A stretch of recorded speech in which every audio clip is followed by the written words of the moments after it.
La peur n'est justifiée sous aucune forme. Leçon 240. La peur est tromperie. Elle atteste que tu t'es vu tel que tu ne pourrais jamais être et qu'en conséquence, tu regardes un monde qui est impossible. Pas une chose en ce monde n'est vraie. Peu importe la forme sous laquelle elle peut apparaître.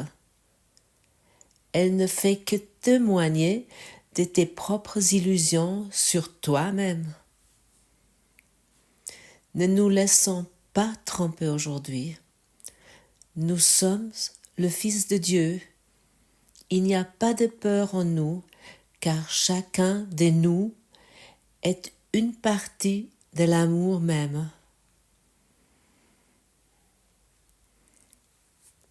Quelle merveilleuse leçon pour tous ceux qui se trouvent sans cesse dans la peur. Et je peux te communiquer que cette leçon m'a vraiment souvent sauvé la mise, on pourrait dire, car j'avais des phases dans ma vie que ma peur du monde, et on pourrait dire de moi-même, la peur de moi-même, m'a pris tellement de ténèbres, tellement d'obscurité et tellement de perspectives que je ne savais plus où je devrais regarder, ce que je devrais faire. Rien dans ce monde est vrai. La peur fait que témoigner de tes propres illusions sur toi-même. La peur fait que témoigner de tes propres illusions sur ce que tu penses sur toi. Et autant que nous croyons être un corps, nous devons avoir peur, car de s'identifier avec le corps, ça porte la peur et ça semble être justifié. Chacun d'entre nous qui a peur, il peut expliquer pourquoi il a peur, de quoi qu'il a peur. Dans un système de pensée, de peur fermé sur lui-même. Et il semblait avoir beaucoup de dangers où nous avons le sentiment que nous avons besoin de protection. Par exemple, nous avons peur, lorsque nous aimons, d'être blessés. Nous avons peur de tomber malade, de perdre notre argent, de perdre notre travail, de vieillir, de mourir. Nous avons peur des microbes, des virus, des bactéries, des pandémies. Nous avons peur de la pollution environnementale, nous avons peur des insectes, nous avons peur que nos amis nous quittent ou qu'ils nous laissent tomber. Nous avons peur de perdre le système social et finalement nous avons peur de la mort. Et tu sais qu'on pourrait encore énumérer beaucoup de choses ici. Et c'est très utile de voir cela une fois, ce cabinet d'horreur de la peur. Et autant que nous sommes un corps, et ça doit être vraiment très clair pour nous, ça doit vraiment être devant notre écran, si on peut dire ça aussi. Tout tourne autour de la peur, notre existence. La peur est le contenu du système de pensée égotique.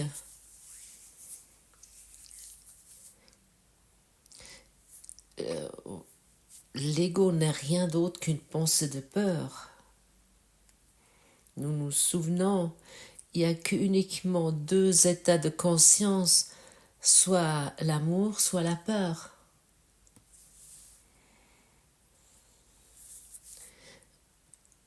Et autant que nous prêtons attention à la peur, elle va être expérimentée.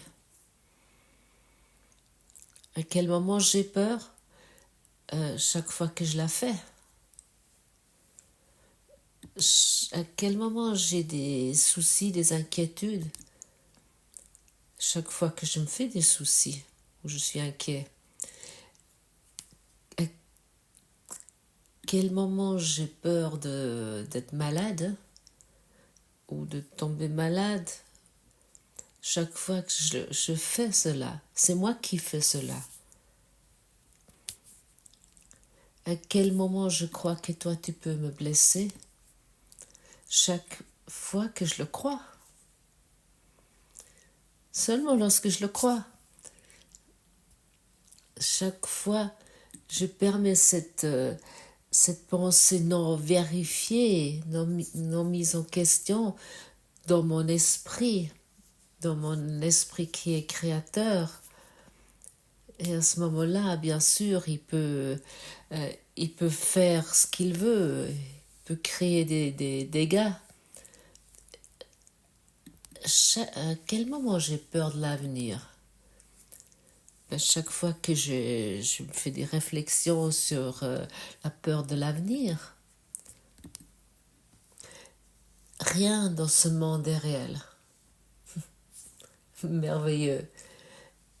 Si nous laissons vraiment une fois fondre ça sur le cœur, on pourrait dire, j'ai envie de dire, et nous réfléchissons sur cela, et peut-être tu es dans la capacité, dans la possibilité de regarder ta situation et de regarder les choses et te dire simplement, même si tu crois pas encore à cela, même si tu as une résistance contre cet énoncé, rien ce que je regarde ici, ce que je vois ici est réel, mais rien du tout. Et rien sur ce que je pense est réel. Car mes pensées n'ont pas de signification. Et ça, c'est l'introspection. Et ça veut dire de vraiment le découvrir, le peau rose de l'ego, de vraiment de le démasquer.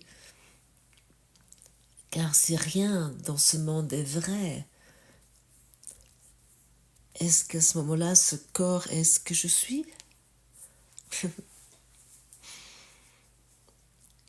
Qu'est-ce que je suis?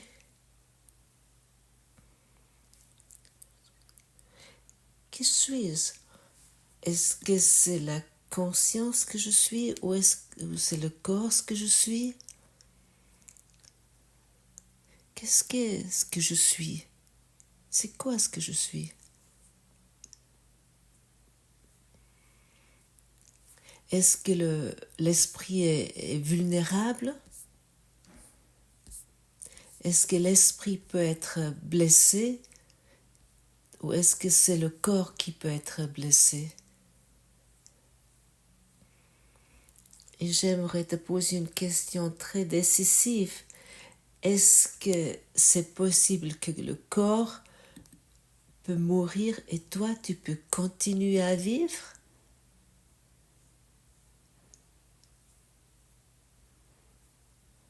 Est-ce que cela est possible?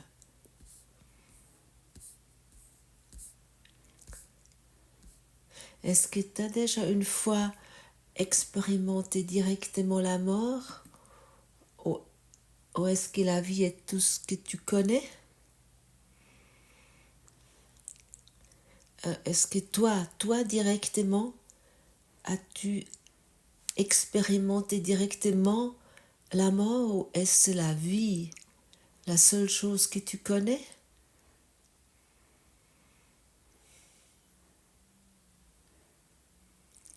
Qu'est-ce que tu sais sur la mort? Est-ce il est réel ou est-ce que c'est une histoire racontée?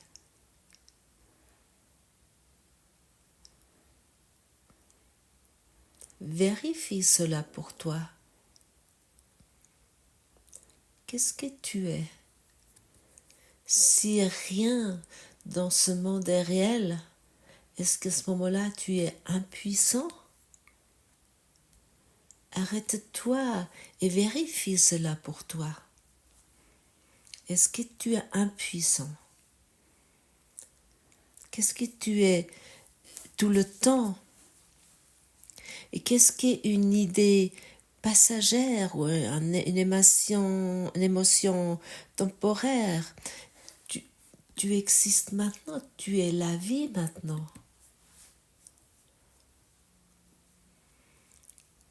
Est-ce que l'esprit que tu es, est-ce qu'il est impuissant? Est-ce que l'esprit que tu es, est-ce qu'il est vulnérable? Qu'est-ce que tu es? Si rien dans ce monde est vrai et réel, est-ce qu'à ce moment-là, tu peux être coupable? Vérifie cela. Est-ce que tu es coupable?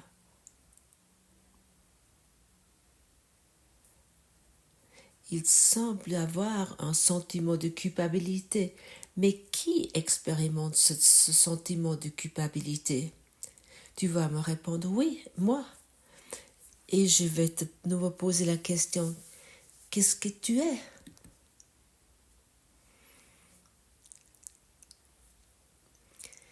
Quoi regarde sur ce sentiment de culpabilité? Est-ce que tu es le sentiment de la culpabilité? Ou est-ce que tu es celui-là qui observe et regarde et perçoit ce sentiment de culpabilité? Est-ce que tu es cela? Qu'est-ce que tu es?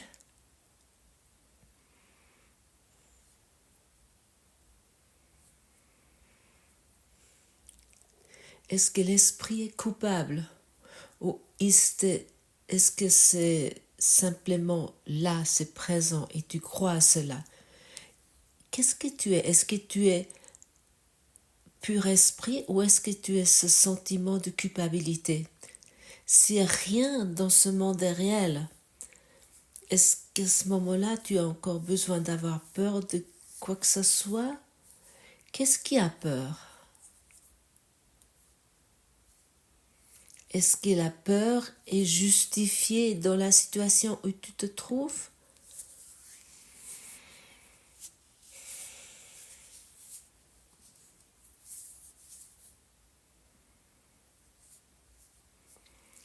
Est-ce que tu es la peur ou est-ce que tu es un pur esprit? Est-ce qu'un pur esprit peut être menacé? Qu'est-ce qui est conscient de cette peur?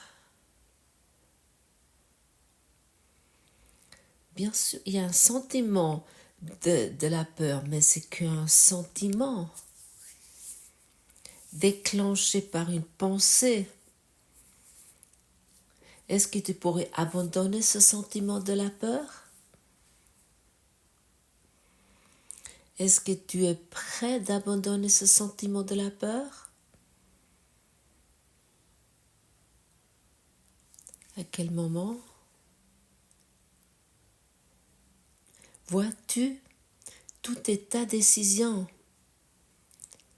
Si rien dans ce monde est réel, est-ce qu'à ce moment-là, tu n'es pas aimé?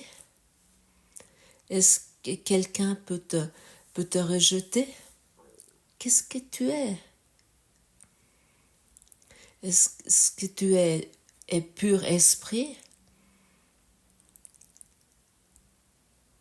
Ce que tu es, est-ce que c'est sans valeur? Qu'est-ce que tu es tout le temps? Et qu'est-ce qu'est une idée passagère ou une émotion temporaire?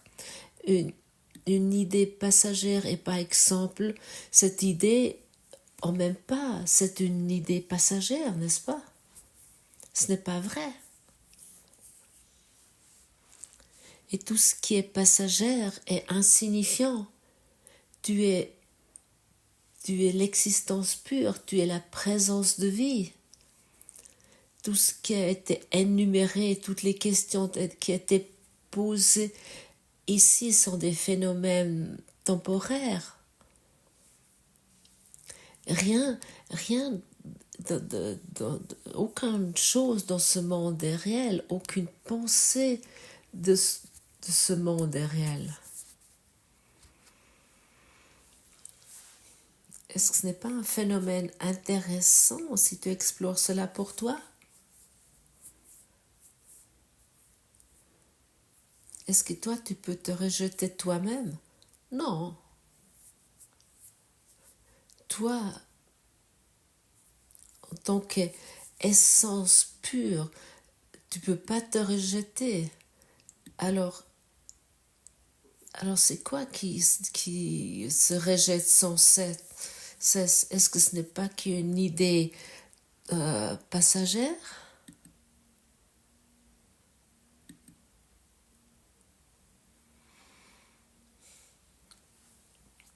Est-ce que l'existence que tu es, est-ce que cette existence peut rejeter quelque chose? Non. Tu es maintenant une conscience pure. Et cette pure conscience entend maintenant ces mots qui sont exprimés et constate ensuite qu'il n'y a pas de mots qui sont dits lorsqu'il y a le silence.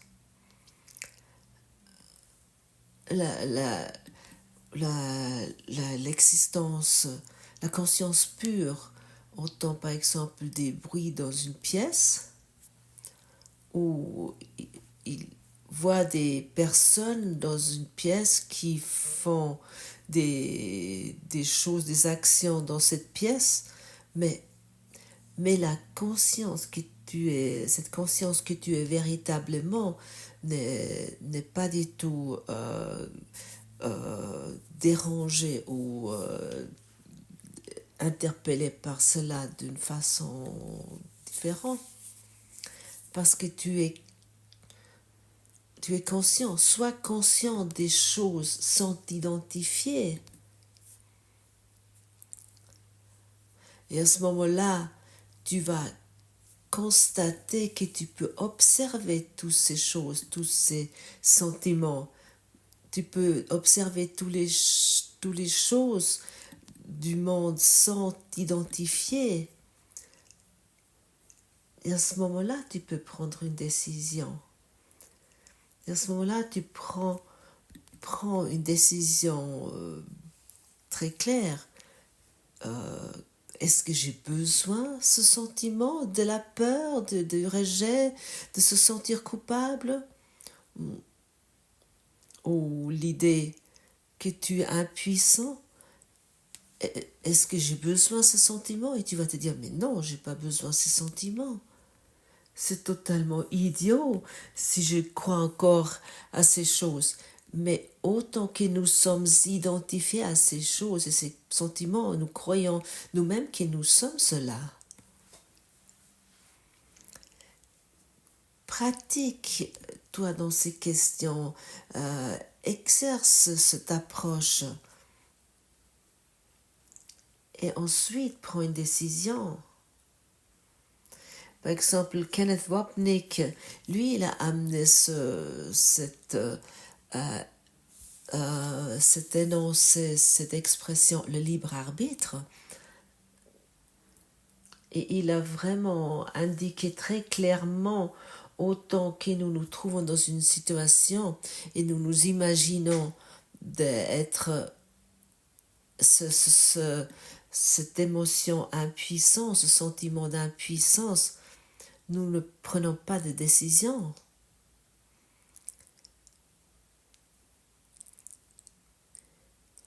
Car je prends une décision sur la base de l'impuissance.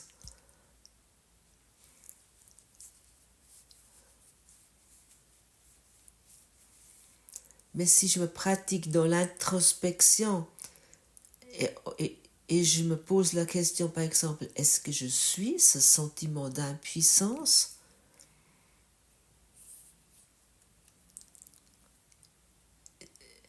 Et lorsque tu constates non, et à ce moment-là, tu deviens l'observateur. Et à ce moment-là, tu peux prendre une décision. Et tu peux te décider pour la paix. Je me décide pour la paix. Je me décide pour le bonheur. Je me décide pour l'amour.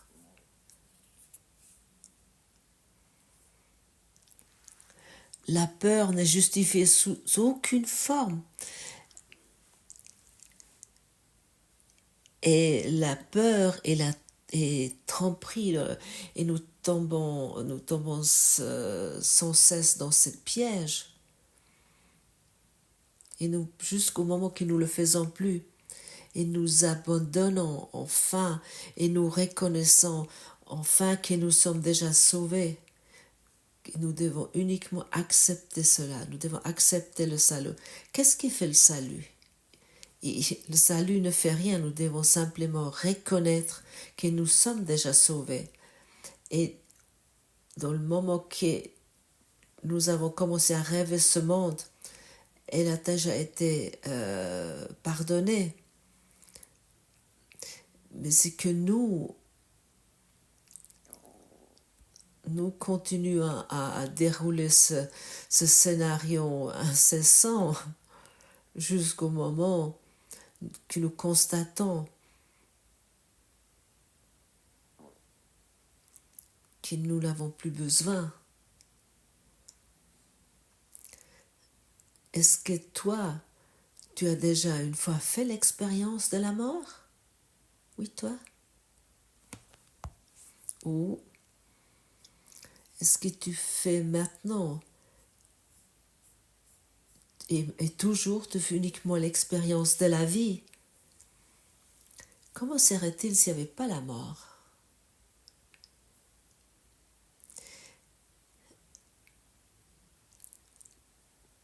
Et que c'est uniquement un phénomène dans le temps? Et si finalement la peur de la mort est totalement insignifiant, parce que rien dans ce monde est vrai, la mort se passe également dans ce monde, n'est-ce pas? Rien n'est réel.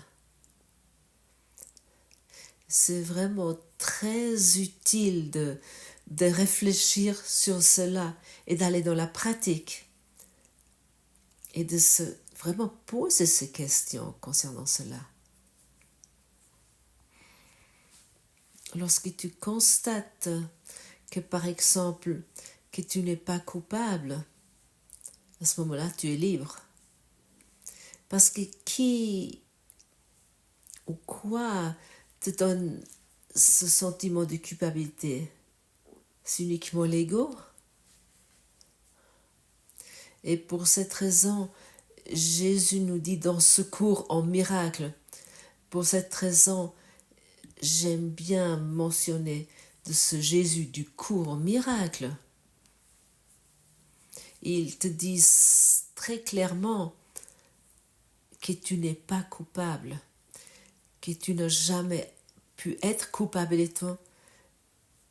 Tu n'as jamais pu être coupable parce que tu brilles encore totalement pur dans l'esprit de Dieu.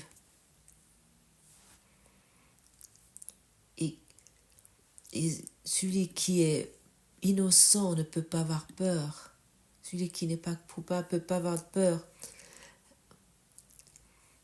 Et puis il ne regarde pas le corps pour ce qu'il est soi-disant. Tu n'es pas un corps, tu es libre. Car tu peux encore tel que Dieu t'a créé. À quel moment cette leçon commence à faire d'effet? À quel moment ça devient réel pour toi? Maintenant, à cet instant même. À quel moment la maladie, les soucis, les inquiétudes, la peur vient réel? Le problème vient réel? Ou à quel moment l'idée de l'impuissance devient réelle? Seulement au moment où tu le crois. et que tu accordes crédit, quelle voie t'aimerais croire? À quelle voie t'aimerais accorder crédit? Cette voie qui t'emprisonne dans le temps et dans l'espace, ou la voie qui est en dehors de ce hologramme de l'indignité, qui s'adresse depuis en dehors de cela et qui te dit tu es totalement innocent parce que tu brilles encore dans la création de Dieu, tu rayons dans la création de Dieu. Et au moment que nous reconnaissons cela et nous acceptons cela, cette lumière va pouvoir vraiment enlever tous nos rêves d'obscurité, nos rêves de ténèbres. C'est totalement évident, c'est totalement clair, et cela nécessite la pratique. Est-ce que tu vois ça aussi ainsi? Moi, je vois aussi cela ainsi.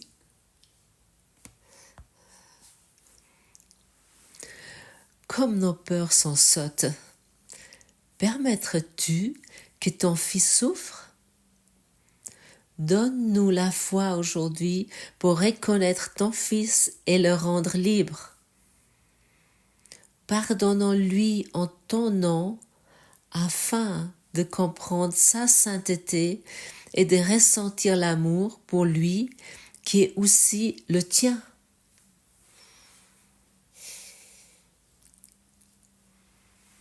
Nous voulons pardonner dans son nom. Et nous souvenons encore que nous rappelons que Dieu ne voudra pas que nous souffrons à cause de ces choses dans ce monde, que nous souffrons de ces idées, de ces constructions, ces convictions, ces histoires et ces croyances que nous croyons avoir sur ce monde. Dieu n'aimerait pas que tu souffres. Et en traitant à devenir de plus en plus clair de quoi tu souffres.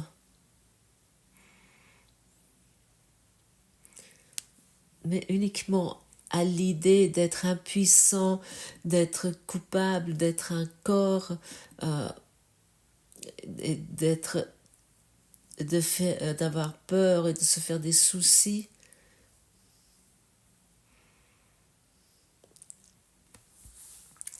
Et finalement, on pourrait se poser encore cette seule question.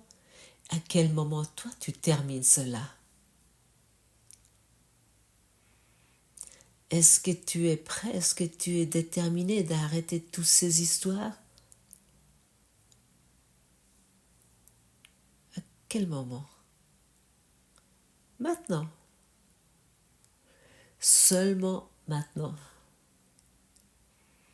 Et si nous les terminons maintenant, à ce moment-là, ils perdent le pouvoir, la puissance de notre esprit. Et lorsque ça revient, nous pouvons nouveau décider. Et chaque fois, lorsque nous devenons conscients que Dieu n'aimerait pas que nous souffrons de ces histoires, de ces choses, lorsqu'il nous appelle aujourd'hui et que la peur n'est justifiée sous aucune forme, à ce moment-là, la volonté de Dieu est avec nous pour nous délivrer de ces idées étranges. Et si la volonté de Dieu est avec nous, à ce moment-là, un pouvoir est avec nous qui est indescriptible et où il y a pas de mots pour décrire cela. Et ainsi nous nous ouvrons aujourd'hui à l'Esprit de Dieu pour Faut plus donner de signification à la peur. Guéris-toi mes pensées basées sur la peur. Dans chaque situation dans laquelle je me trouve. Ça fait du sens, n'est-ce pas? Merci.